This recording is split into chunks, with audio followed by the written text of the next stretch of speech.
আসসালামু আলাইকুম। আজকে সর্বশেষ সংবাদ জানাবো আমি নুসরাত। প্রথমেই জানিয়ে দেব সংবাদ শিরোনাম। ইরানের নতুন সর্বোচ্চ নেতাকে অভিনন্দন জানালেন পুতিন। মোস্তফা খামেনিকে সর্বোচ্চ নেতা বানানোর পুরনো কৌশলেরই পুনরাবৃত্তি।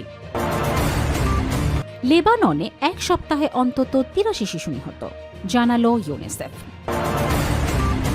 ভারতে ইরানি যুদ্ধজাহাজের নোঙর নিয়ে বিভ্রান্তি, সংসদে জয়শঙ্করের বক্তব্য ঘিরে প্রশ্ন।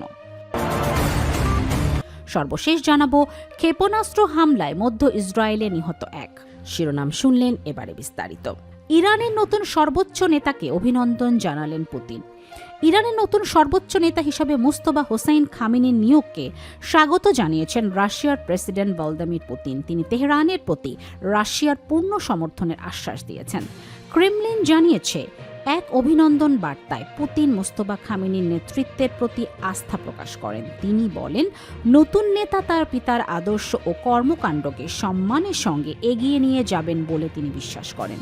পুতিন আরও বলেন, বর্তমান কঠিন পরিস্থিতিতে মুস্তফা খামেনি ইরানি জনগণকে ঐক্যবদ্ধ রাখতে সক্ষম হবেন। একই সঙ্গে তেহরানের প্রতি রাশিয়ার অটল সমর্থন ও সংহতির বিষয়টি তিনি পুনর্ব্যক্ত করেন। মুস্তফা খামেনিকে সর্বোচ্চ নেতা বানানোর পুরনো কৌশলেরই পুনরাবৃত্তি। ইরানের সর্বোচ্চ নেতা আয়াতুল্লাহ আলী খামেনির মৃত্যুর পর তার ছেলে মুস্তফা খামেনিকে দেশের নতুন সর্বোচ্চ নেতা হিসেবে নিয়োগ দেওয়া হয়েছে। ইরানের বিশেষজ্ঞ পর্ষদ অ্যাসেম্বলি অব এক্সপার্টস এই সিদ্ধান্ত নিয়েছে বলে বিভিন্ন আন্তর্জাতিক সূত্র জানিয়েছে। বর্তমানে যুক্তরাষ্ট্র ও ইসরায়েলের সঙ্গে চলমান সংঘাতের মধ্যে এই সিদ্ধান্তকে অত্যন্ত তাৎপর্যপূর্ণ হিসেবে দেখছেন বিশ্লেষকেরা। তাদের মতে এর মাধ্যমে তেহরানের কট্টরপন্থী নেতৃত্ব আরও শক্তভাবে ক্ষমতা ধরে রাখল।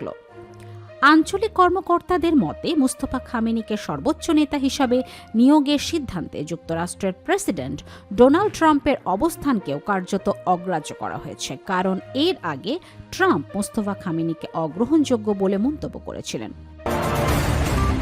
লেবাননে এক সপ্তাহে অন্তত ৮৩ শিশু নিহত, জানালো ইউনিসেফ। জাতিসংঘের শিশু বিষয়ক সংস্থা ইউনিসেফ জানিয়েছে, ২ মার্চ থেকে ইসরায়েল ও হিজবুল্লাহর মধ্যে যুদ্ধ তীব্র হওয়ার পর থেকে লেবাননে অন্তত ৮৩ শিশু নিহত এবং ২৫৪ শিশু আহত হয়েছে। খবর আল জাজিরার। সোমবার ৯ মার্চ ইউনিসেফের ওয়েবসাইটে প্রকাশিত এক বিবৃতিতে এই খবর জানা যায়। বিবৃতিতে বলা হয়, গত এক সপ্তাহে লেবানন জুড়ে প্রতিদিন গড়ে ১০ জনেরও বেশি শিশু নিহত হয়েছে এবং প্রতিদিন প্রায় ৩৬ জন শিশু আহত হয়েছে।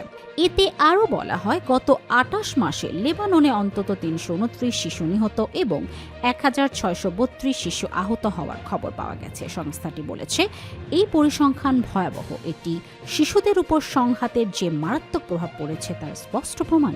বিবৃতিতে আরও বলা হয়, লেবানন জুড়ে বাস্তুচ্যুতি ২ লাখ শিশুসহ প্রায় ৭ লাখ মানুষকে নিজেদের বাড়িঘর ছাড়তে বাধ্য করেছে। এর ফলে আগের সংঘাতগুলোতে বাস্তুচ্যুত হওয়া কয়েক হাজার মানুষের সংখ্যাও আরও বেড়েছে। ভারতে ইরানি যুদ্ধজাহাজের নোঙর নিয়ে বিভ্রান্তি, সংসদে জয়শঙ্করের বক্তব্য ঘিরে প্রশ্ন। ভারতে ইরানের যুদ্ধজাহাজ নোঙর করা নিয়ে নতুন করে বিভ্রান্তি তৈরি হয়েছে। এই বিভ্রান্তির সূত্রপাত হয়েছে ভারতের পররাষ্ট্রমন্ত্রী এস জয়শঙ্করের সাম্প্রতিক এক বক্তব্যকে ঘিরে। সোমবার ৯ মার্চ ভারতীয় সংসদের উভয় কক্ষে পশ্চিম এশিয়ার চলমান পরিস্থিতি নিয়ে বক্তব্য দেন জয়শঙ্কর। সেই বক্তব্যে তিনি জানান, কোচি বন্দরে ইরানের একটি জাহাজ নোঙর করেছে। এই বিষয়ে সংসদ সদস্যদের আগ্রহ থাকার কথাও তিনি উল্লেখ করেন।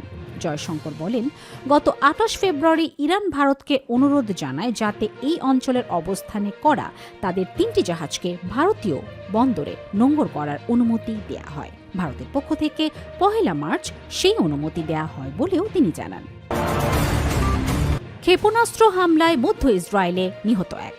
ইসরায়েলের কেন্দ্রস্থলের একটি এলাকায় ক্ষেপণাস্ত্র হামলায় একজন নিহত হয়েছেন, আরেকজন গুরুতর আহত হয়েছেন। সোমবার ৯ মার্চ ইসরায়েলের জরুরি সেবা বিভাগের এক মুখপাত্রের বরাতে এই খবর জানায় বিবিসি। প্রতিবেদন অনুযায়ী যে জায়গায় ক্ষেপণাস্ত্র হামলা হয়েছে সেখানে নির্মাণ কাজ চলছিল। প্রতিবেদনে আরও বলা হয়, এছাড়া ইসরায়েলের আরেকটি এলাকায় গুরুতর আহত হওয়া এক ব্যক্তিকে হাসপাতালে নেওয়া হয়েছে। তার শরীরে বিস্ফোরকের ধাতব টুকরার গুরুতর আঘাত রয়েছে।